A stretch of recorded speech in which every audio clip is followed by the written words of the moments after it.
반갑습니다. 이 셀비온이 상장하기 전에 제가 이 대기업 안에서 영상 촬영을 한번 진행했었는데요. 이 방사선 의약품 분야를 이끄는 대표 기업이 이제 세계로 자리 잡았으며 최근 관련 기업들의 이 주가 흐름도 정말 좋았기 때문에 우리가 눈여겨봐야 할 이유가 충분하다고 말씀을 드렸습니다. 근데 오늘 이 셀비온이 이렇게 상한가에 도달하면서 앞으로의 주가의 흐름도 굉장히 기대가 된다라고 볼 수 있는데요. 이 무엇보다 이 셀비온이 아직 저평가 구간으로 보는 이유와 그리고 주목해야 될 일정이 아직 남아있기 때문에 이런 부분과 경쟁사 대비 임상 데이터가 뛰어나다라는 이런 모멘텀도 있기 때문에 좀 이제 시작일 가능성이 있다라고 볼 수 있습니다. 그로 인해서 우리가 이 셀비온을 앞으로 어떻게 접근하면 좋을지 지금부터 알아보도록 하겠습니다. 보시는 것처럼 이 셀비오는 오늘 이렇게 상한가를 갔습니다. 이제 무엇보다 일정도 많고 방사선 의약품 이제 상장된 기업이 SK바이오펌과 그리고 퓨처캠이 있는데요. 이 두 기업 다 최근에 주가 흐름도 정말 좋았고 그리고 무엇보다 우리가 눈여겨봐야 되는 것은 이 셀비온이 퓨처캠과 비슷한 이런 분야가 있기 때문에 우리가 퓨처캠하고 비교를 해보면서 현재 기대치가 더 반영될 수 있겠구나라고 말씀을 드렸죠. 보시는 것처럼 현재 퓨처캠 또한 시가총액이 6,564억이고 셀비온의 시가총액이 3,414억 부분에서 이제 무조건 이 시가총액만큼 반영된다라고 단정 지을 수는 없지만 하지만 여기에 대해서 기대치가 서서히 올라갈 가능성은 있다라고 말씀을 드리고 싶어요. 그러면 우리가 이 셀비온이 어떤 기업이고 또 어떤 파이프라인을 준비하고 있기에 이 퓨처캠하고 비슷하냐 그런 부분을 우리가 파악하는 게 가장 중요하다라고 볼 수가 있는데요. 보시는 것처럼 현재 이 셀비온에 주목되고 있는 이 파이프라인을 크게 눈여겨보시는 게 좀 좋을 것 같습니다. 현재 이 파이프라인을 보면 모두 다 이 방사성 의약품을 다루고 있으며 현재 제일 크게 주목받고 있는 게 현재 이 로 177 이제 DGUL을 우리가 확인해 볼 수 있는데요. 이 DGUL 자체가 전립선 암을 치료하는 의약품이고 그리고 퓨처캠 또한 최근 기대치가 올라간 이유가 이 전립선 암에 대한 이 파이프라인에 대한 이 모멘텀이 급증했기 때문에 현재 이 비슷한 면모를 그려나가고 있다라고 볼 수가 있습니다.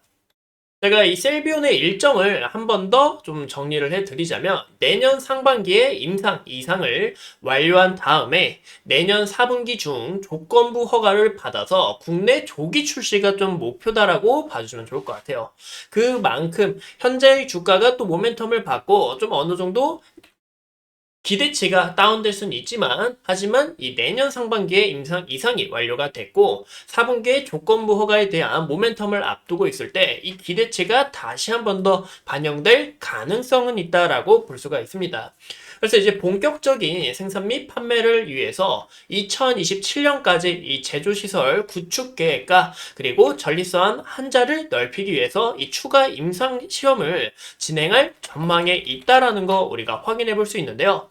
2028년까지 국내에 이제 PRT가 이제 방사선 의약품입니다. 이 생산시설 구축과 함께 2030년 안에는 이 고령암을 표적으로 하고 있는 이 방사선 의약품 신약을 3개 더 출시할 거다라고 봐주시면 좋을 것 같아요.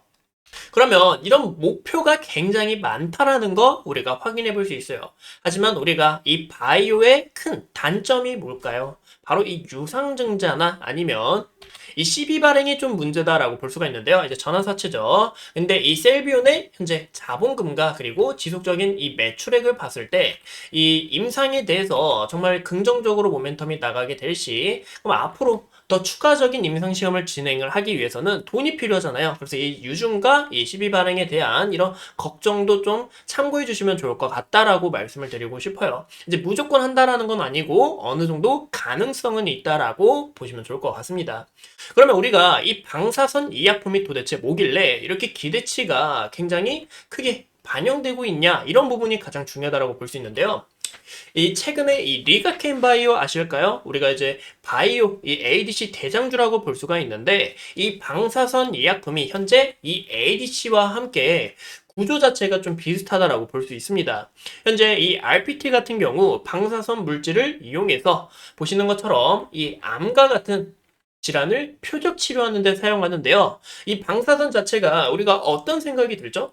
좀 위험하지 않나라고 생각을 할 수 있잖아요. 위험하다고 이렇게 느낄 수는 있지만 이 소량의 방사선 물질을 통해서 표적 치료로 보시는 것처럼 정상에 있어서 피부 조직이나 아니면 몸 전체에 이제 영양을 최소화하고 기술 초기 단계에 있기 때문에 현재 이 고성장으로 진행할 가능성이 있다라고 봐주시면 좋을 것 같아요. 죄송합니다. 현재 이 글로벌 방사선 예약품 이 치료제 전망을 봤을 때도 2023년부터 2030년까지 연평균 성장률 이 19.2%와 그리고 30년까지 하나로 약 68조 9,420억 시장을 좀 함께할 전망이 있고 이 약품 진단제 시장을 봐도 30년까지 연평균 성장률이 20.1%로 굉장히 기대가 크다라고 볼 수가 있습니다. 이 최근에 일라이 릴리라고 대부분 아실까요? 일라이 릴리가 현재 이 비만 관련 기업으로 굉장히 유명한 이 빅파마 중 하나인데 일라이 릴리나 그리고 아스트로제네카 이제 코로나 약이죠. 이 아스트로제네카 등 글로벌 빅파마 기업들이 이 M&A를 통해 이 RPT 파이프라인을 서서히 늘려나가고 있기 때문에 현재 여기서 추가적인 이 라이선싱에 대한 기대감도 크게 반영될 수 있다라고 봐주면 좋을 것 같아요. 그래서 우리가 좀 이 시장을 눈여겨 보셔야 된다라고 말씀을 드리고 싶습니다. 현재 FDA 승인을 받은 이 약품이 딱 세 개가 있어요. 보이시는 것처럼 이 바이엘의 이 조피고 그리고 노바티스의 이 루타테라 그리고 노바티스의 이제 블루피토를 볼 수가 있는데 최근에 이 퓨처캠과 그리고 금일 이 셀비온의 모멘텀을 좀 크게 받는 게 바로 이 플루빅토를 좀 봐주면 좋을 것 같습니다. 무엇보다 이 전리성한 데이터라고 좀 비교를 해보면서 어떤 부분이 긍정적인지 그런 요소를 판단하는 게 가장 중요하다고 볼 수 있는데요. 이 무엇보다 이 플루빅토보다 좀 임상 데이터 자체가 긍정적으로 좀 나오는 게 중요하다라고 봐주시면 좋을 것 같아요. 이로 인해서 우리가 좀 눈여겨봐야 되는 모멘텀이 뭐냐? 현재 진행하고 있는 게 신약 허가용 임상입니다. 그만큼 이 시장 진출을 좀 앞두고 있다. 그만큼 이 기대치가 더 올라갈 수 있다라고 좀 봐주시면 좋을 것 같고 현재 이 CSR과 국제학회 발표 예정이며 아까 말씀드린 이 노바티스의 블루피토보다 이 데이터 자체가 긍정적이다라고 바라보고 있기 때문에 이런 부분에서 이 기대치가 한 번 더 반영될 가능성이 있다라고 말씀을 드리고 싶어요. 아직 이 임상 이상을 좀 진행 중에 있는데 미국 단독 임상을 좀 진행하고 있습니다. 좀 현재 시장에서는 전략적으로 바라보고 있지는 않지만 미국 파트너사와 1상 이후 임상 3상 진행 계획과 그리고 연말 연초쯤에 파트너사를 공개할 예정에 있다라고 봐주면 좋을 것 같아요. 이를 통해서 이 글로벌 탑 10인 이 빅파마와 NDA를 체결하고 미팅을 진행하고 있는 만큼 빅파마가 공개가 되면 모멘텀 자체가 더 커질 수 있다라고 봐주면 좋을 것 같습니다. 우리가 예시로 들면 최근에 이 페트로나고 일라이릴리 이런 계약 공시에 있어서 추가적으로 기대치가 올라갔다라고 볼 수가 있고 제가 여기서 좀 추가적으로 주의해야 할 점이 뭘까라고 말씀을 드리면 현재 이 퓨처캠하고 좀 행보가 비슷하다고 이야기를 드렸잖아요. 현재 이 퓨처캠이 유럽의 이 핵 유학회에 좀 참여를 했습니다. 23일까지 모멘텀이 좀 살아있다라고 봐주면 좋을 것 같은데 여기서 퓨처캠에 대해서 좀 부정적인 이슈가 만약에 나오게 될 시 현재 이 셀비온 또한 함께 좀 기대치가 꺾일 수 있다라는 거 우리가 함께 좀 참고해 주시면 좋을 것 같아요.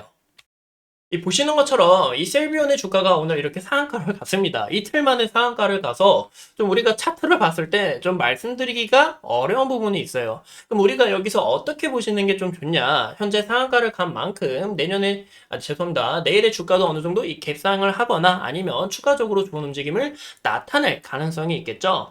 현재 이 전일 종가에 대해서 우리가 좀 기준점으로도 잡을 수가 있는 부분이고 그리고 현재 이 공모 가격이 15,000원인데 이 15,000까지는 어느 정도 좀 지지 라인으로 또 살펴볼 수 있다라고 말씀을 드리고 싶습니다.